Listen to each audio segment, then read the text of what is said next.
So Pete Hegseth went out and just slapped the American military right straight in the face in one of the most embarrassing moments that I have ever seen in American history. A Fox News host with a bunch of white supremacist tattoos went out and tried to cosplay and act tough in front of our military. And I used to think that when George W. Bush cosplayed as a soldier and said mission accomplished, I always thought that was one of our most embarrassing moments for the military. But Pete Hegseth said, hold my drink, and he absolutely went for it. We're going to be breaking down some of these clips. I had an entirely different show planned for today, but when I seen this, I said there's no way in hell that we can't start right here and talk about this, because it was one of the biggest clusterfucks that I have ever seen. And I just kept sitting there saying to myself, is this real? Like, is this really happening to us? Is this really how far that we've fallen as a country? This should have been nothing more than a satirical skit. I would have loved to have seen something like this play out on Mr. Show with Bob and David. I think they could have nailed this. But this is the real world, and this is the Secretary of War who is just absolutely flexing in front of these people. And right out of the gate, folks, I'm going to show you, and these clips won't be in order, I'm just going to show you his greatest misses, okay? His greatest flops, whatever you want to call them. We'll go through those. And then Donald Trump came out. I mean, have you ever been to a show where the opener stunk so bad and then the headliner came out and disappointed you even further? That's kind of what happened at this one. But of course, he's going to have to go off on a tirade about woke ideology. We knew this one was coming. For too long, we've promoted too many uniformed leaders for the wrong reasons. Based on their race, based on gender quotas, based on historic so-called firsts. We've pretended that combat arms and non-combat arms are the same thing. We've weeded out so-called toxic leaders under the guise of double-blind psychology assessments, promoting risk-averse, go-along-to-get-along conformists instead. You name it, the department did it. Foolish and reckless political leaders set the wrong compass heading, and we lost our way. We became the woke department, but not anymore. What he's basically saying right here is all the tattoos that I have under my suit, I want these to be front and center.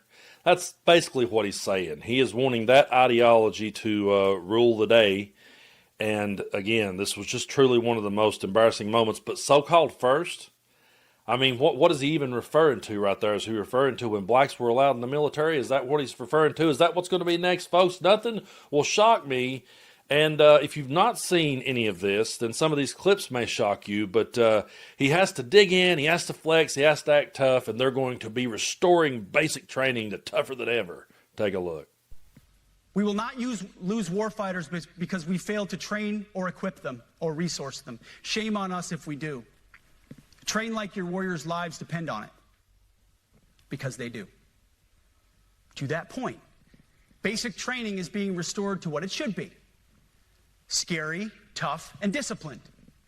We're empowering drill sergeants to instill healthy fear in new recruits, ensuring that future warfighters are forged. Yes, they can shark attack, they can toss bunks, they can swear, and yes, they can put their hands on recruits. This does not mean they can be reckless or violate the law, but they can use tried and true methods to motivate new recruits, to make them the warriors they need to be. Back to basics at basic as well. So, healthy fear. We're going to instill healthy fear, and we're going to give generals, we're going to give sergeants the ability to just put their hands on soldiers and just be as rough as they can. And, he says, we won't let them get too far out of hand. Do you really think that people are going to hear that and pump the brakes? Do you realize that there are people that are going to say, oh boy, Pete Hegseth just gave me the green light to be the biggest son of a bitch I can be? Do you ever think there would be a moment where Pete Hegseth would say, hey, you took that one just a little bit too far? No, folks, this is absolute insanity, and he just keeps digging in and making it worse. We fight to win. We unleash overwhelming and punishing violence on the enemy. We also don't fight with stupid rules of engagement. We untie the hands of our warfighters to intimidate, demoralize, hunt, and kill the enemies of our country. No more politically correct and overbearing rules of engagement.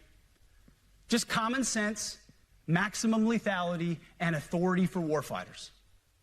That's all I ever wanted as a platoon leader. And it's all my E6 squad leaders ever wanted, back to that E6 rule. We let our leaders fight their formations, and then we have their back. It's very simple, yet incredibly powerful. In other words, what he's saying here is make war crimes legal. Allow us to just go out here and attack anybody we want to for whatever reason we see fit. Don't have no silly rules of engagement. I mean, don't have anyone out there pumping the brakes. Don't have no rule of law. Don't have no due process. Let's just go out here and flex, and let's be able to get away with it. He's literally setting the stage for them to be able to do whatever they want. You got to remember, Donald Trump said when going into American cities, use full force if necessary. I want you to understand that full force if necessary means killing people. That's what that means when he says full force if necessary. This isn't me trying to be hyperbolic. This isn't me trying to sit here and get people worked up and get people scared. I think that people should focus on this and realize the level of insanity that we now have in this administration. The fact that they changed the name back to the Department of War, and they think that's some kind of flex. Now, after they said they would be the No More Wars president, oh, we're the Department of War. No, we should be the Department of Defense because we should always be trying to avoid war at all costs. But you can see just how bloodthirsty that Hegseth is, and he's wanting so bad to fit in and so bad to flex and so bad to be the tough guy that right here, out of all the moments that he had, this one has to be his most humiliating. Yeah, this dude actually said this out loud. Should our enemies choose foolishly to challenge us, they will be crushed by the violence, precision, and ferocity of the War Department. In other words, to our enemies, F-A-F-O. If necessary, our troops can translate that for you. You know, at this point, he should have just went ahead and said it out loud. At this point, he's humiliated himself enough. He should have just went ahead and said it out loud. Hell, he can. He can say and do anything he wants to do. But again, that should have been a skit that would just be played out and you would laugh at it. You would see like Will Ferrell do that, and it would be kind of like, you know, I'm Ricky Bobby. You know, and if you don't like this, fuck you. That's just kind of what it should have been. But this is the real world. And they're making it very clear that their agenda is going to be front and center. And if you don't like it, you can leave. So we're going to play one more clip of Hegseth, and then we're going to morph into Trump, because I want to play this because this is pretty much what Hegseth is saying. You know what? If you don't like what we're saying, you can easily resign. Leaders who have given decades to our great republic at great sacrifice to yourselves and to your families. But if the words I'm speaking today are making your heart sink, then you should do the honorable thing and resign. We would thank you for your service. But I suspect, I know, the overwhelming majority of you feel the opposite. These words make your hearts full. You love the War Department because you love what you do, the profession of arms. You are hereby liberated to be an apolitical, hard-charging, no-nonsense, constitutional leader that you joined the military to be. And you know, I'm going to say something that might not be that popular to say, but you do have to realize that I'm sure there were a lot of troops sitting there going, what in the fuck are we listening to? What in the hell is this man saying? And then there are people who are going to sign up and they'll see this as, oh, hell yeah, I'm going. Oh, hell yeah, I can't wait to work for Hegseth and Trump. And those people will be excited to get in there and carry out war crimes, and they won't see anything wrong with it. I started to say earlier in the show that I really wished that a lot of those people would have just stood up and walked out simultaneously. But they make it very clear that if you walk out, you will be put out, you'll lose your rank and everything. And that's pretty much the note that Donald Trump came in on. Saying, if you don't like what I'm saying, in other words, it's going to be my way or the highway. If you don't like this, you can leave. If enough people left, then we would have Trump and his supporters all running the country and running the military. That would be a terrifying world to be in. But here he is, picking up where Hegseth left off. I've never walked into a room so silent before. This is very... Oh, don't laugh. Don't laugh. You're not allowed to do that. You know what? Just have a good time. And if you want to applaud, you applaud. And if you want to do anything you want, you can do anything you want. And if you don't like what I'm saying, you can leave the room. Of course, there goes your rank. There goes your future. But you just feel nice and loose, okay? Because we're all on the same team. And I was told that, sir, you won't hear a murmur in the room. I said, we got to loosen these guys up a little bit. So you just have a good time. But I want to thank Sec. Fantastic job. Now, there's people out there that will say, oh, now come on, Brando. He was just making a joke. He was just joking. But trust me, if someone had stood up and just walked out right in the middle of that, he would have put them on full blast. It would have been all over Fox News. That soldier would have been on complete blast, and they would have been mocked and ridiculed, and they would have been stripped of their rank, and they would have lost everything that they have. And that's where we're at in 2025 with Donald Trump and his cabinet of clowns. And I sat through most of Hegseth's. I didn't sit through all of Trump's because, folks, it's so nauseating to me to sit back and watch it again. I guess I should at this point extend my apologies to George Bush for thinking that he embarrassed us the most when he cosplayed as a soldier. But this was an absolute train wreck. And if you want to go watch the whole thing, you can, and you can form your own opinion. But I walked away thinking to myself that our American military, the brave men and women that have put on the uniform and went to bat for this country, deserve so much better than that.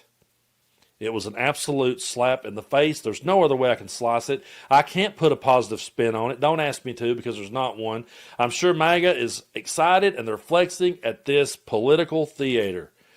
But it was pretty much them letting you know we're going to do things the way we want to do it. Our agenda is going to be front and center. You're going to do what we say, or you're going to be out the door. And Trump did say, he kept circling back to the enemy from within.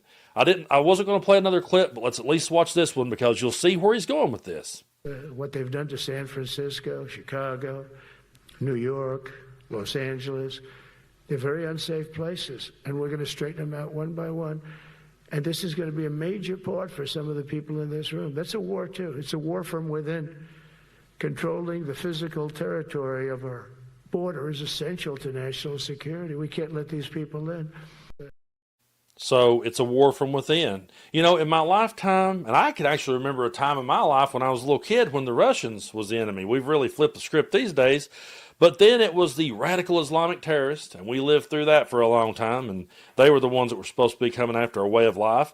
And then we lived through the immigrants and that, and they're still hanging on to that one. But folks, they're morphing this into the enemy from within, and the enemy from within is you and me. It's people that disagrees with this. It's people that calls bullshit on this. We have never seen freedom of speech attacked the way that it's been attacked after we had a guy come in and say, oh, I'm bringing back free speech. I'm restoring free speech. No, he wasn't. No, he intended to come in and push his agenda to the front and everyone else and their ideas be damned. That's what he's here for. And that's what this whole clown show with Hegseth was all about, to let people know we're in charge now. But folks, they're clearly driving the point home that the enemy is from within. And I really do believe deep down that that's who they were after this entire time. Because they've got power. They've got control. They've got complete control at the moment. And they are going to do everything in their power to hold on to it. I have people ask me all the time, Brando, will we have a midterms? Brando, will we have a 2028 election? And I have to be honest with you, I don't know. I guess we'll have to wait and see. We should never be at this place in American history, but we are. And history is watching. And like the old song says, which side are you on? How do you want to be remembered when this is all written down in the history books? Because people are going to look back and study this time. And they may pull up random tweets of people on the internet that were sitting back cheering this bullshit. So what I've always said is that this platform stands for a group of people who didn't buy into the bullshit. And my children and my grandchildren will know that we didn't fall for it. History's watching, folks. It really is. And which side are you on?